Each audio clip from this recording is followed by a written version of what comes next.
This is the one thing that really annoyed me. Really, I found to be a big disadvantage about staying in the moderate resort. Happy Sunday, everyone. Welcome back to the very unofficial travel guides. I'm Morgan, and today in front of the red sofa, we're going to talk about why I will probably never stay in a Disney moderate resort again.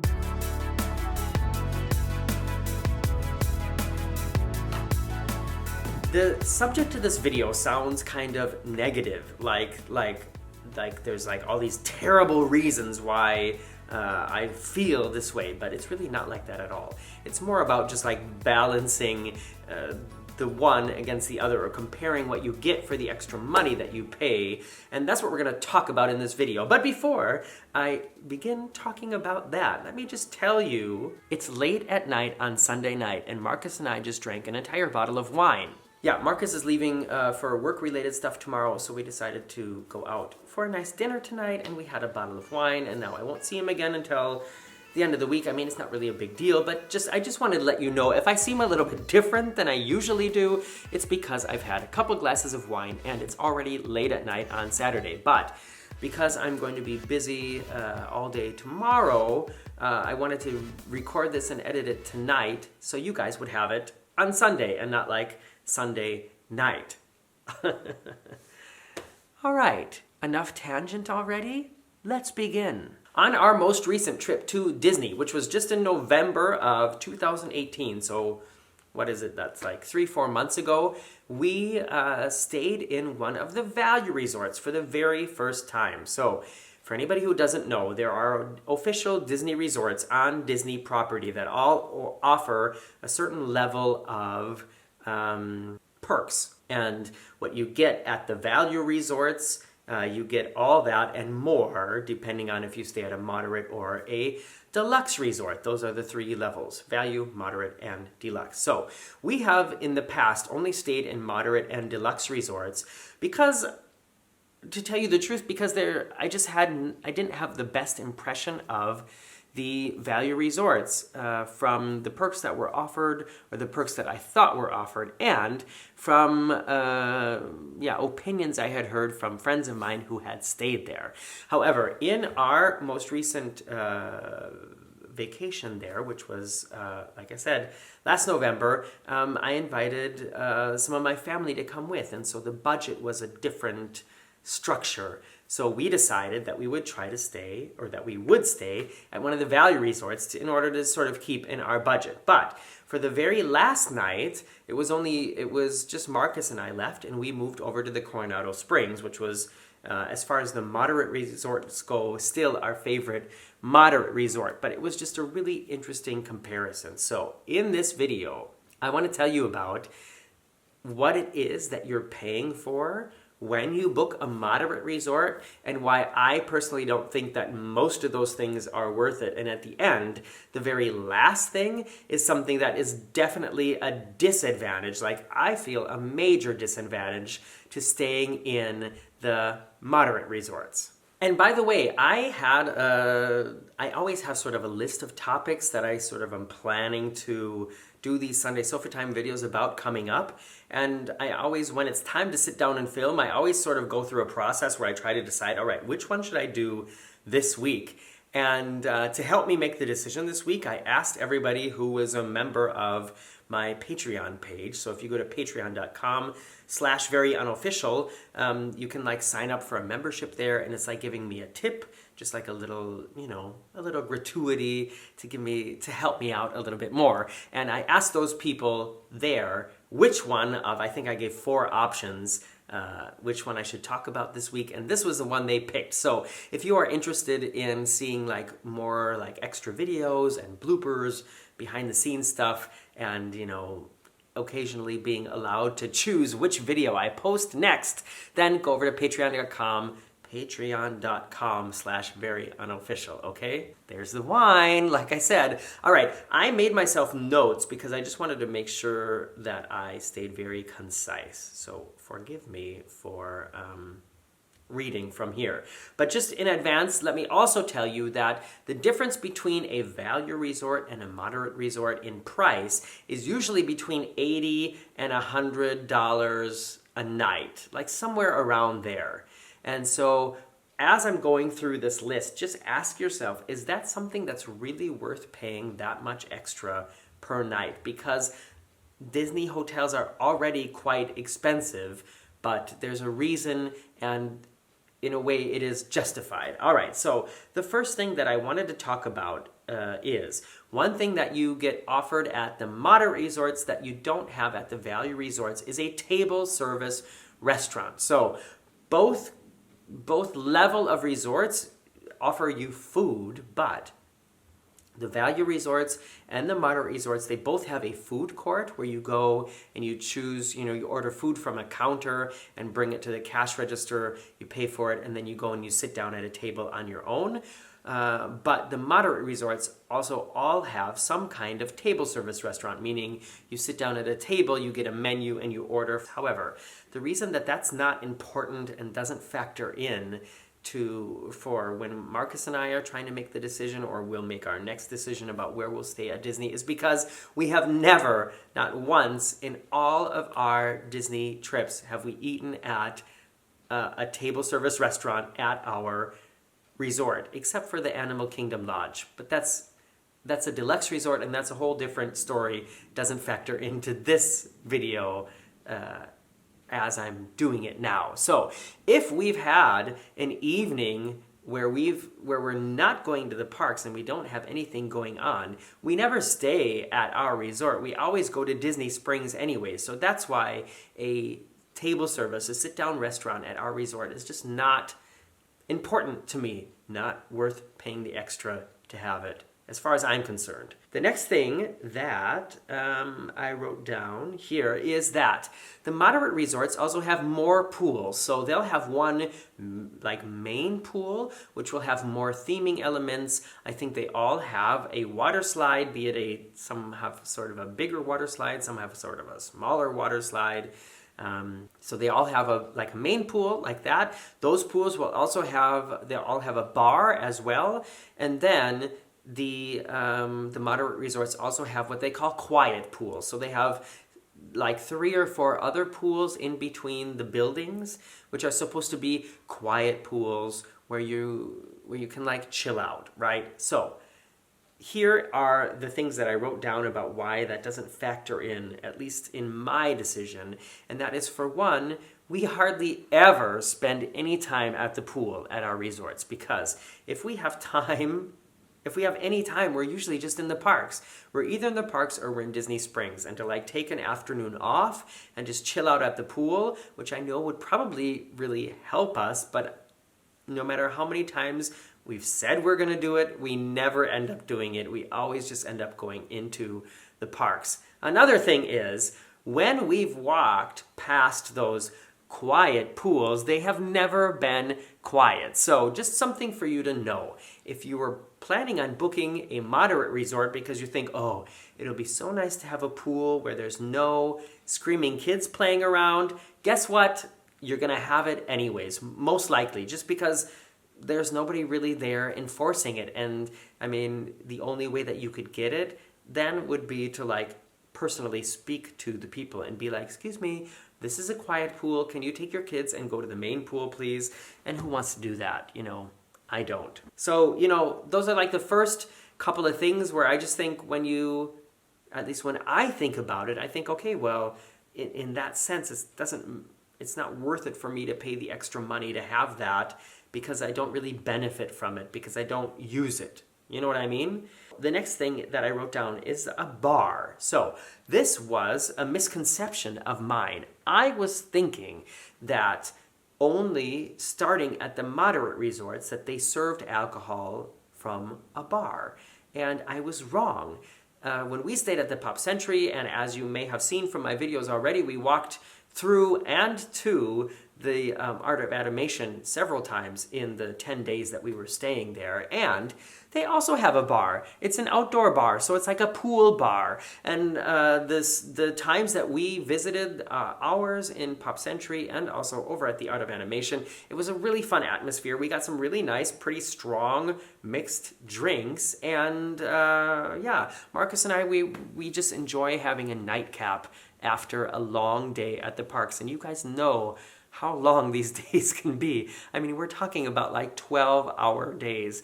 And I just appreciate having then just a little nightcap before I go to bed. And it's really nice to know that you can also get it at the value resorts as well. However, one stipulation, one thing you should know in advance is these are outdoor bars, so if the weather is not nice, they close early. But you can still buy like cocktails in a can in the food court, and the food court is open late. So if you really need to have some kind of, I say nightcap, a drink before you go to bed, you're perfectly fine at the value resorts as well. The moderate resorts, of course, the bars that they have there, they're inside, so they will be open even in inclement weather. And I guess the atmosphere then of an inside bar opposed to an outside sort of beach pool bar is a little bit different, but it's not important enough to me that I would say I want to spend the extra money to have that option. You know what I mean?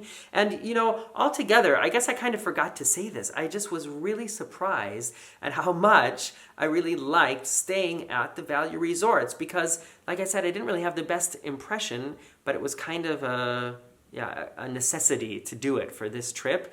And maybe that's one of the reasons that I was just so positively, surprised because I had very low expectations, but altogether, the quality I thought was very high. So let me continue with the list now. All right, this is something that's sort of abstract, but the theming of the moderate resorts is definitely a little bit more sophisticated than the value resorts.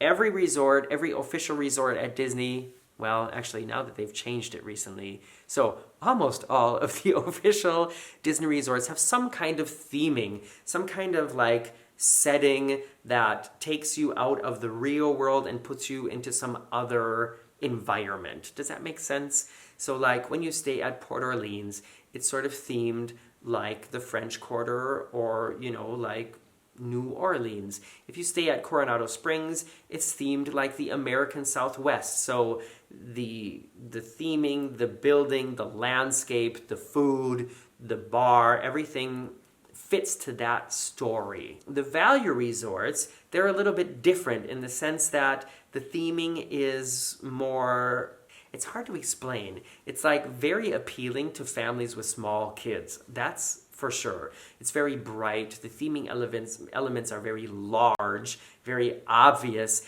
and it's not like a story. Like it's not like, here you can feel what it's like to live in the American Southwest. It's just more about like having gigantic theming elements that fit like a larger subject. Like when you're looking at these pictures here, you see like in the Pop Century, it's all about the different sort of things that people associate with different centuries. So like the 50s, 60s, 70s, and things like that. And what I was surprised about is that it didn't seem cheap to me. Like I was thinking from pictures that I had seen and from impressions that I had got from friends who had also stayed there that it would feel sort of like cheap to me, but it didn't feel cheap at all. It was different. It definitely was different than staying at Caribbean Beach, for example, but it didn't bother me. And so, that's why I also don't think that it's necessarily worth paying the extra money to have more sophisticated theming. And now, hold on, I gotta adjust my leg. Now, some people might say that the moderate resorts have less children, but from my experience, I disagree. And you have to remember that on our most recent trip, we were there partially over Thanksgiving break. So I think, maximum family level down at the parks. And I was talking with Marcus about this as well. And it's like, there's a lot of families that go to Disney, and I don't think it really matters where they stay. The kids who are staying at Pop Century have parents who, have a little bit of money to spend on Disney. The kids who are hanging out at Caribbean Beach, they have parents who have a little bit more money. And the kids who are hanging out at the Polynesian Resort, they have parents with a lot of money. There's kids all over Walt Disney World. So I really don't think that is something to consider. Here's another thing before I get to the thing that I think is definitely a major disadvantage at the moderate resorts. And that is you have slightly larger rooms with slightly better amenities in the room. And so here's what I mean. I didn't look up the exact square footage, but like I said, we went directly from Pop Century to Coronado Springs. And honestly, it did feel a little bit bigger. And I mean, it was just Marcus and I anyways. And so I think, if it's in your budget and you're going to be spending a longer period of time there with more than 2 people in a room, that may be a reason that you might want to consider a moderate resort, just because you have a little bit more space. And at least in the Coronado Springs room that we were in, we had 2 sinks, and that can also help a lot as far as getting ready in the morning or getting ready for bed at night. Also, we had a slightly better coffee machine in Coronado Springs than we did in Pop Century, but you guys know I'm not much of a coffee drinker, and Marcus was saying that the coffee machine isn't necessarily the important part. The important part is the coffee itself, because Marcus was saying the coffee that we had in the Pop Century was not good, and so that's why he and my sister every morning they made the trek over to the food court, because the food court coffee was much better than the coffee that we got in the room. But I didn't really have much of it, and I didn't notice a difference anyway. So, but that is one thing that you might want to consider. Maybe sort of one advantage that is actually worth paying more for is having more space in the room and a slightly bigger bathroom area. All right, to finish this up, I want to tell you the one thing that I think is a definite disadvantage to staying in the moderate resorts. But before I do that, please forgive me for putting a small commercial break here. So if you don't have YouTube Red and if you're not subscribed to my channel, then you would have seen an ad there, or perhaps some little ad popped up down here. Please forgive me, but I'm trying to finance all these trips, and the ads and the people on Patreon and the people who buy my t-shirts and stuff like that, it really, really helps a lot. So anyways, moving on. This is the one thing that really annoyed me. Really, really, I found to be a big disadvantage about staying in the moderate resort. And that is the way the bus system and the bus stop is set up. The bus stops are set up. For people who don't know, when you stay at an official Disney resort, one of the major perks is you don't need a rental car, because you can get free transportation from the airport to resort and back through the Disney Magical Express, and you get free transportation to all the parks and all the Disney stuff through buses, boats, and the monorail. So that's something that you don't get if you stay off property at Disney. And this is something that may surprise you if you've only stayed at a value resort or if you've never stayed at a value resort. So the way I'm going to describe it is mostly relevant for people who know all that.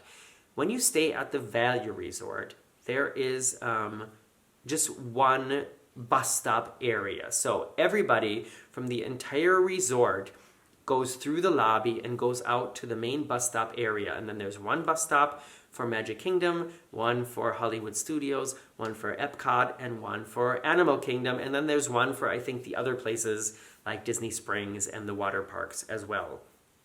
When you stay at the moderate resorts, there are several bus stops. So every little neighborhood in the resort has its own bus stop. So the only advantage about that is that you may have a shorter walk to get to the bus stop, and then a shorter walk to get from the bus stop back to your room. However, here is the major disadvantage about that. I'm trying to figure out how to describe it the best way. So let's say there's 5 bus stops at your moderate resort, like 1, 2, 3, 4, and 5. And let's say that the area you're staying in is bus stop 2. Well, you never know how many other bus stops your bus is going to stop at before it starts heading to the park. Or when you come home, you never know what the first bus stop is going to be before they get to your bus stop. So it really technically could be that the bus comes back to the resort, and it stops at bus stop 3, 4, 5, and then 1, and then 2. That means you're going to be waiting longer to either get in the bus or get out of the bus. And Disney is really, really accessible, really, really friendly for people with mobility issues. So there's a lot of people who are in wheelchairs or mobility scooters, and when they get in or out of the bus, it takes a little bit longer because the bus has to kneel, the bus driver has to come out and take out the ramp. I mean, that's the only way to do it. And I mean, it's really, really great for people who rely on those kind of things to get around. And it's really, really great that they can take those things with them to enjoy the parks. But it just takes a little bit longer. And so when you are staying at the value resorts, like I said, it may be that in the morning you come out to the bus stop and there's a huge line for the park that you want to go to. Like say you come out and it's extra magic hours for Magic Kingdom or Epcot, and there's a really big line for the bus. And that may mean that you might have to wait, like one bus might come and you won't get in that bus, and then you'll get into the next bus. And very, very rarely you might have to get into the third, you might have to wait for the third bus. However, the huge advantage about that is when the bus comes and you get in the bus, the next stop is the park. And that is just, for me, a huge advantage. And what I really, really got annoyed about with the buses at Coronado Springs was, and this is something that I didn't really realize until I had the comparison, is that it just takes so much longer before you actually get going to the park. And then when you come back at night, like I said, it's like roulette. You never know exactly which bus stop is going to be hit first. And then you might end up, I mean, if you consider that sometimes it takes like 6 or 7 minutes to get the mobility scooters out and maybe some others in. And then if you've got 5 bus stops, think, how much time that adds up before you actually get back to your stop and can get out. And so for me, that is a major disadvantage. I would much rather know, all right, when I might have to wait for the next bus, but when I'm in that bus, then I know exactly that the next stop is going to be the park. And when I get into the bus at the park bus stop, I know that the next stop is going to be my hotel, and I get out and then I just walk to my room. And that for me is like a really big deciding factor, because we rely only on the Disney transportation to get around when we're at the parks.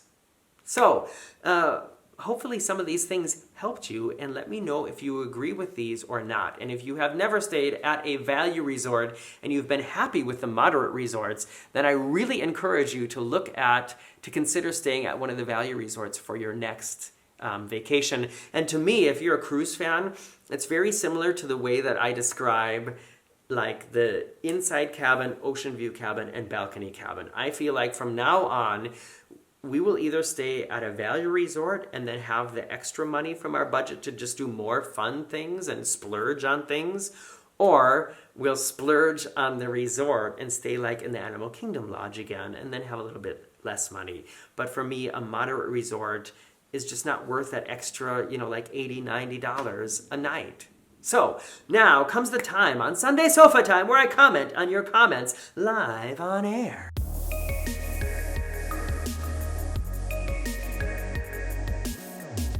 I'm going to do something a little bit different this week. Usually, I comment on the comments from Sunday Sofa Time last week, but this week I decided to comment on comments that I got on the Very Unofficial Travel Guides Facebook page. So, I'm choosing the post that I did a couple days ago for Food and Drink Friday, and I said, complete this sentence. The absolute best food I've had on a cruise ship was finished. So, I'm going to go through some of these because I think that's probably interesting for some of you as well. Fabio Ferri says, anything at Giovanni's restaurant, steak at Chop's Grill, and sushi at Itsuma's. And, excuse me, I think that all of these are on Royal Caribbean, correct? So, Fabio, I'm glad you enjoy those. And for anybody else, Fabio thinks that those are some great restaurant. All right.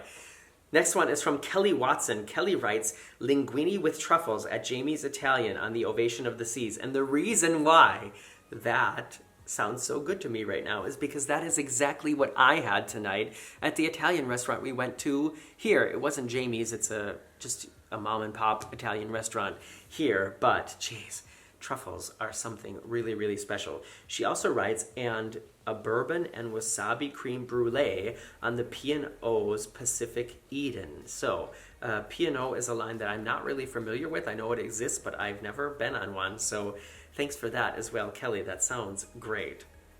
And the final one, or actually, the final thing I wanted to tell you is several people were noticing the somewhat suggestive shape of the napkin. So, Kristen McDoyle writes, anyone else not see a napkin setup and saw something else at first? No? Just me? Okay, I'll go now.